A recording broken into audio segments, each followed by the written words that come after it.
ಇನ್ನು ಇದೇ ಸಂದರ್ಭದಲ್ಲಿ ಮಾತನಾಡಿದ ರಾಷ್ಟ್ರೀಯ ಅಧ್ಯಕ್ಷ ಶಾಬಾಜ್ ಜಗದೀಶ್ ಅವರನ್ನ ಮುಂದಿನ ಮುಖ್ಯಮಂತ್ರಿ ಮಾಡುವುದೇ ತಮ್ಮ ಪಕ್ಷದ ಉದ್ದೇಶವಾಗಿದೆ ಎಂದು ಘೋಷಿಸಿದರು. ನನ್ನ ಹೆಸರು CM ಶಾಬಾಜ್ ಖಾನ್, ಯಂಗ್ಸ್ಟಾರ್ ಪಕ್ಷದ ರಾಷ್ಟ್ರೀಯ ಅಧ್ಯಕ್ಷ. ನಮ್ಮ ಜಗದೀಶ್ ಏನು ನಾವು ಹೇಳ್ತೀವಲ್ಲ, ಈ ಬಿಗ್ ಬಾಸ್ ಅಲ್ಲಿ ನೋಡಿದ್ಮೇಲೆ ಎಲ್ಲರಿಗೂ ಕೂಡ ಕರ್ನಾಟಕದ ಜಗ್ಗುದಾದ. ಇವರು 30 ಕಡೆ ಕಚೇರಿಯಲ್ಲಿ ಇವತ್ತು ತುಮಕೂರಲ್ಲಿ ಮೊದಲ ಕಚೇರಿ ಓಪನ್ ಮಾಡಿದ್ದಾರೆ. ಅವರ ಕಚೇರಿ ಬಂದು ವಿಧಾನಸೌಧ.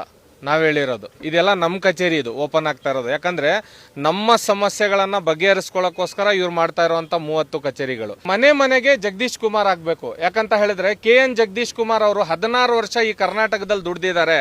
ಬಡವರಿಗೋಸ್ಕರ, ಮಹಿಳೆಯರಿಗೋಸ್ಕರ, ರೈತರಿಗೋಸ್ಕರ. ನನ್ನದಲ್ಲ, ನಾನು ಒಬ್ಬ ಯುವಕ, ನನ್ನ ಧ್ವನಿ ಅಷ್ಟೇ. ನನ್ನ ಧ್ವನಿಯನ್ನ ಬೆಂಬಲಿಸೋರು KN ಜಗದೀಶ್ ಕುಮಾರ್ ಅಂತವ್ರು. ಇವ್ರನ್ನ ಬೆಂಬಲಿಸೋರು ಯಾರು? ನಾವೇ ಜನಗಳು. ಇವರೇ ನಾವು ತಗೊಂಡ್ ಬಂದು ಇಂತಹ ಮುಖ್ಯಮಂತ್ರಿಗಳನ್ನ ಮಾಡಬೇಕಾಗಿರೋದು. ಯಾಕಂತ ಹೇಳಿದ್ರೆ ನೋಡಿ, ಮುಖ್ಯಮಂತ್ರಿ ಅಂದ್ರೆ ಇವತ್ತು ಆಟ ಆಡ್ಬಿಟ್ಟಿದೆ. 1000 ಕೋಟಿ ಯಾರು ಕೊಡ್ತಾರೋ ಮುಖ್ಯಮಂತ್ರಿ ಆಗ್ತಾರೆ. ಇಂತಹ ರಾಜಕಾರಣ, ಭ್ರಷ್ಟಾಚಾರ ರಾಜಕಾರಣ ಮುಗಿಸ್ಬೇಕು ಅಂತ ಹೇಳಿದ್ರೆ ಇವತ್ತು ರೋಡ್ ಫುಟ್ಪಾತ್ಗಳಲ್ಲಿ ಇರುವಂತ ವ್ಯಾಪಾರಸ್ಥರು ಒಂದು 400-500 ದುಡ್ದು ನಮಗೂ ಕೂಡ ನಮ್ಮ ತಂದೆಯವರು ಕಷ್ಟಪಟ್ಟು ಸಾಕಿರ್ತಾರೆ.